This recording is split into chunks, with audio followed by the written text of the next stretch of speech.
Bem-vindo! Dando sequência ao nosso estudo, nessa oportunidade vamos abordar mais um tema que integra o presente curso. Curso Saber e Poder em 53 lições, lição 47, Fanatismo e Mitomania. Tópicos da lição 47, Fanatismo e Mitomania. Dê pause e leia os tópicos que vamos estudar. Sabemos por experiência direta que o estado psicológico da humanidade é verdadeiramente lastimoso. Para isso, é necessário estudar para ver o que existe dentro de nós e como nos comportamos. Psicognósia é o conhecimento profundo da psique humana. Na psique humana reside várias distorções que atrapalham a vida em sociedade. A psicose, basicamente, é semelhante à mania, todavia tem um caráter genérico dos grandes processos mórbidos, doentios, de desintegração da personalidade, correspondendo até certo ponto à popular loucura. A ciência oficial a define como uma doença mental pouco grave, com persistência à crítica incontrolável. Isso é a neurose. Devemos combater a neurose, devemos entendê-la. Sob o ponto de vista metafísico, todos os indivíduos que abusam das funções sexuais, sendo fornicários, certamente poderão enfermar-se de neurastenia e de outras enfermidades similares. O fanatismo é a adesão passional a uma pessoa ou ideia de maneira tão forte e marcante que inibe, em muitos casos, as funções normais da escolha. Cria-se uma obsessão por algo ou alguém. O fanatismo desperta na pessoa uma disposição à autoimolação ou autossacrifício, que leva a dedicar-se ao objeto de seu fanatismo até as consequências finais. Em qualquer atividade humana pode surgir o fanático. Existem fanáticos por religião, política, alimentação, esporte, lazer, trabalho, país, etc. Há um princípio filosófico de sobrevivência que diz: quem come vive, quem não come morre e terá que desaparecer. Todos nós necessitamos comer, beber, todavia de forma equilibrada e natural. O fanatismo alimentar é altamente prejudicial, não só a si mesmo, como também ao meio social. Existem linhas hindus que afirmam categoricamente que se o homem fosse frugívoro, desapareceriam todas as doenças. E a realidade não é bem assim. O fanatismo é altamente prejudicial a si mesmo, ao seu organismo. Por isso deve ser combatido. Inicialmente deve ser compreendido. Dizia Krumheller que necessitamos comer 25% de carne entre os alimentos. Há pessoas que são vegetarianas de forma desequilibrada. Devemos buscar uma forma equilibrada de comer, sem exageros, sem excessos ou abusos. Adaptação às condições que nos rodeiam é fundamental. Uma dieta equilibrada é o indicado. O fanatismo ergonômico é aquele que o indivíduo endeusa ao trabalho e vive somente para isso. Todas as suas atividades gravitam em torno do trabalho ou do serviço que esteja fazendo. O fanatismo político também é prejudicial. Os fanáticos da política são encontrados em qualquer agremiação, clube, empresa, sindicato, Câmara Municipal, Estadual ou Federal. O fanatismo político é hediondo, deve ser combatido. O líder político sem espiritualidade é um velhaco. Da intelectualidade sem espiritualidade nascem os velhacos.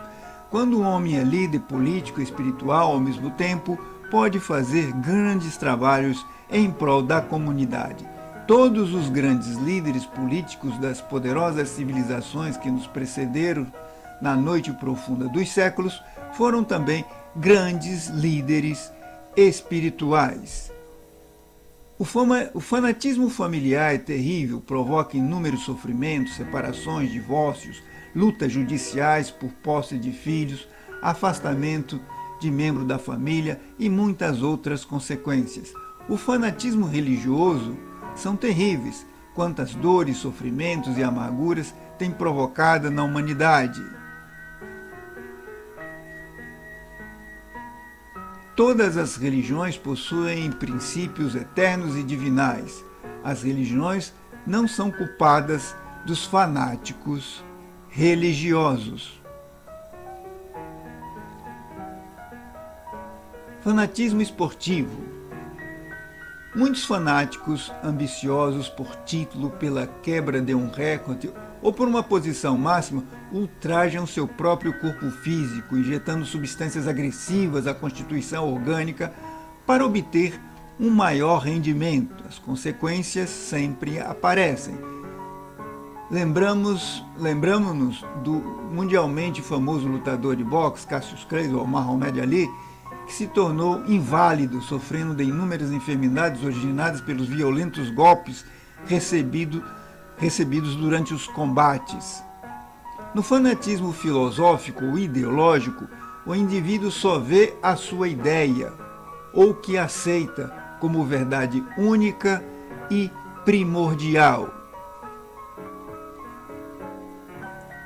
O intelectual inferior crê-se superior aos outros, pensa que é um sábio ou um supremo conhecedor de todas as coisas. Os fenômenos que não são de seu conhecimento ou memorização não servem, são inválidos. Fanatismo artístico.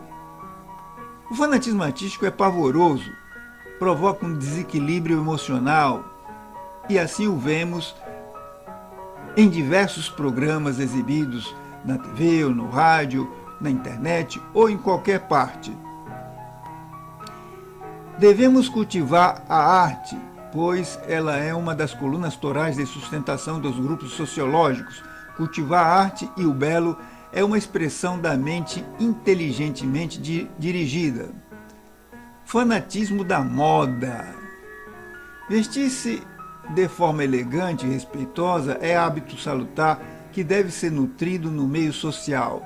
São os abusos e exageros que devem ser compreendidos e modificados. Certos indivíduos, por estarem em uma situação social melhor que os outros, os menosprezam. Outros que possuem grande quantidade de bens materiais sentem-se especiais por isso.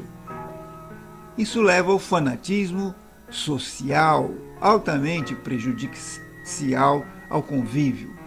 Se a pessoa não possui um título universitário nos dias de hoje, não lhes damos valor, mesmo sendo um exímio conhecedor de qualquer área. Na maioria das vezes, não é respeitado e muito menos reconhecido. Isso é o fanatismo profissional.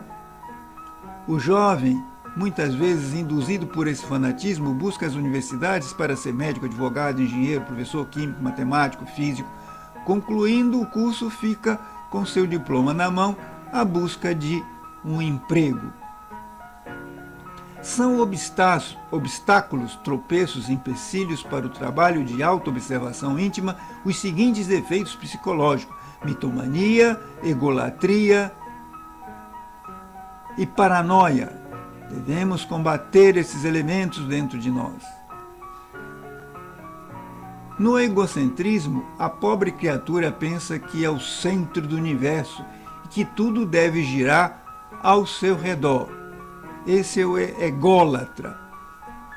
Paranoia. A paranoia é uma doença mental que pode se manifestar por desconfiança, conceito exagerado de si mesmo, desenvolvimento progressivo de ideias de reivindicação, perseguição e grandeza sem alucinação.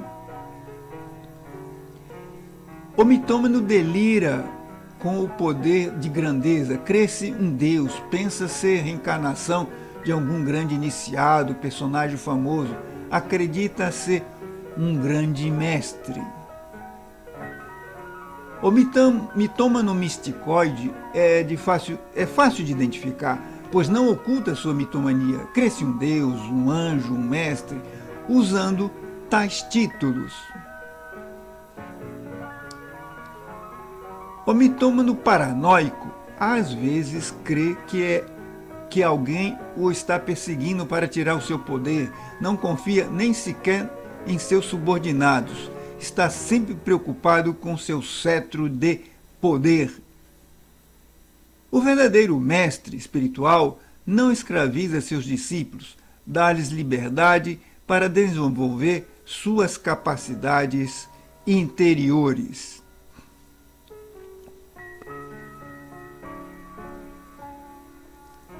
O verdadeiro mestre não faz distinção entre pessoas, tratando-as com supremo amor fraternal. O verdadeiro mestre brilha por sua luz própria. Grandes mestres como Jesus, Buda, Hermes Trismegisto e vários outros. Bibliografia que serviu de base para essa lição. Dê pause e leia os títulos. Veja na próxima lição. Autodefesa psíquica, força da luz, forças das trevas, ato monous, ato do inimigo secreto. Te vejo na próxima aula. Até lá.